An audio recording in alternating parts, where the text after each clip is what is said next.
สบายดียามเศร้ายามสวยวันนี้เฮาสิพามาตรฐานบุกลุยตามเส้นทางนากายหาปากถ้ำของเราเนาะไปทางบรรทงเมืองหลวงเนาะเพื่อไปหานาตาลเนาะหานาตาลไปเบิ่งเส้นทางนำกันเนาะว่าเป็นทางเมื่อยามบ้าน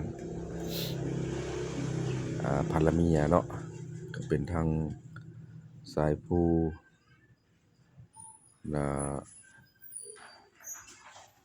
ภูนาดานเป็นทางลงภูนาดานเนาะแต่ระยะทางก็ประมาณทางภูแท้ก็สิบ่ฮอดหลักเนาะใช้เวลาลงประมาณ 5-6 นาทีทุกช่วงแต่ว่า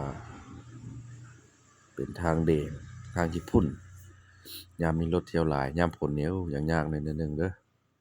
ยามมีก็เป็นฝุ่นยามฝนก็เป็นตมก็เป็นทางค่อยมีระดับ 45% หรือ 60% ก็มีเนาะเป็นทางค่อยยามฝนแล้วแม่นมีฝนตกบ่ถึงฮอดยามฝนมีฝนตกแม่นได้แม่นไปบ่ได้เนาะเป็นหมื่นกี่ตุ่มเป็นทางฝนหลายยามฝนเป็นตุ่มแต่ก็มันสามารถแน่นะก็มาได้เนาะมันก็มีน้ำตกตาดน้ำได้นี่ได้ถ้ามันสามารถแน่ก็แม่นได้ใช้โฟวินรถกระเทยนี่ก็แม่นมาบ่ได้แม่นโฟวินมาได้อย่างเดียวเนาะสายบุสายลุยนี่เป็นยามแล้งอัปเดตเนาะในวันที่9 เดือน 1 2026ถือว่าบ่มีฝนมีแต่ฝุ่นไปได้เรื่อยๆเนาะรถเฮาก็บ่มีโฟวินตอนขากลับมาก็สิแม่นได้หาเป่าเข้าใส่ให้มันนักท้ายหน่อยจักหน่อยทางก็เป็นแบบนี้เนาะรถจักรนี่แม่นยามนี้ก็เป็นฝุ่นก็ไปได้มาได้อยู่ยามฝนรถจักรนี่ก็ยากพอๆกันกับรถใหญ่มีบ่อนี้สั่นกว่าหมู่นี่คอยทบศอกบ่อนี้นะสั่นกว่าหมู่ถ้าว่ากายไปก็แม่นเป็นเหวเนาะเหวนี่ก็มีความลึกอยู่ประมาณ300 เมตรพุ่นแหละ200-300พุ่นแหละแนมบ่เห็นว่าซั่นซะความสูงค่อยๆลงมาค่อยมาค่อยไปแถวนี้มันเป็นฝุ่นขาขึ้นแม่นได้ซัดขึ้นจวดๆขึ้นรถบ่ซัดแล้วบ่ขึ้นเป็นค่อยสั่นแล่นแบบบ่ประหยัดรถเลยขาขึ้นนะบ่ซัดแล้วบ่ขึ้นเนาะนี่โค้งซ้ายโค้งขวาโค้งขวาโค้งซ้ายให้ระมัดระวังเนาะแต่มายามใดก็คือกันแต่ว่ามาฮอดคอยสุดท้ายแล้วนี่สิหมดแล้วเนาะใกล้สิฮอดดินเพียงแล้วมาฮอดจุดนี้ใกล้ฮอดดินเพียงแล้วใกล้สิฮอดบ้านคนแล้วบ้านนาด้านเขาเอิ้นต่อไปก็กลายบ้านนาด้านไปก็เป็นบ้านนาซิดาวะแล้วก็จังบ้านทงเมืองหลวงเป็นเมืองนากายนี่ฮอดดินเพียงแล้วนี่ดินเพียงดินดงบ้านแหละรถจักรว่าคนตรวจนะผู้ใดขี่รถจักรมานี่ก็มันผมเปลี่ยนสีแล้วแหละนี่สามารถเล่นไวได้บัดนี้มาบ้านคนแล้วเห็นเพื่อนคนแล้วถือว่าปลอดภัยดีเนาะช่วงระยะทางของภูนาดานก็จะเป็นแบบที่เห็นเนาะพี่น้องเนาะผู้ใดมาก็เบิ่งฟ้าเบิ่งฝนคันว่า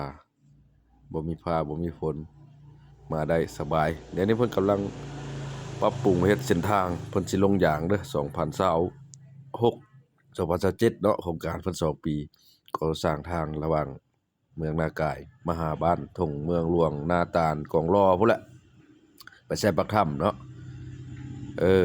กำลังลงมือเฮ็ดอยู่นี่มาแต่ก่อนก็แคบได้นี่นะ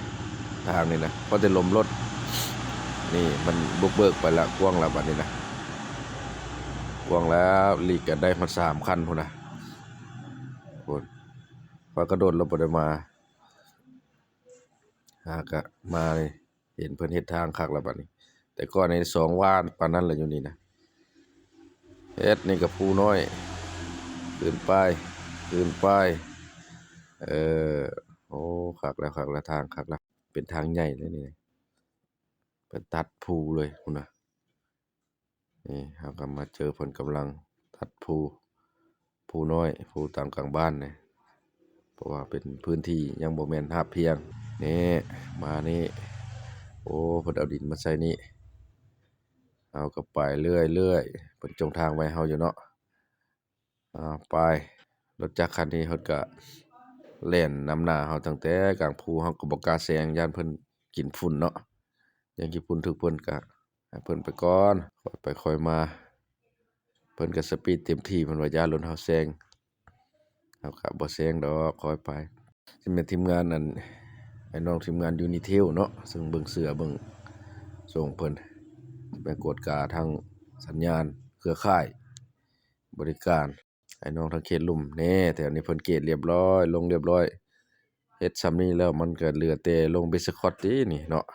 ลงเบสคอตลงยางแล้วก็ถือว่าจบนี่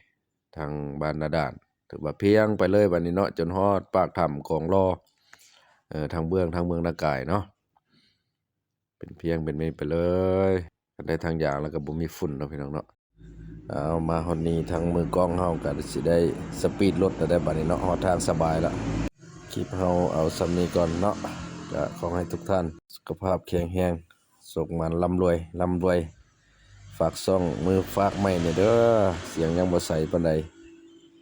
ขอบใจขอบคุณครับ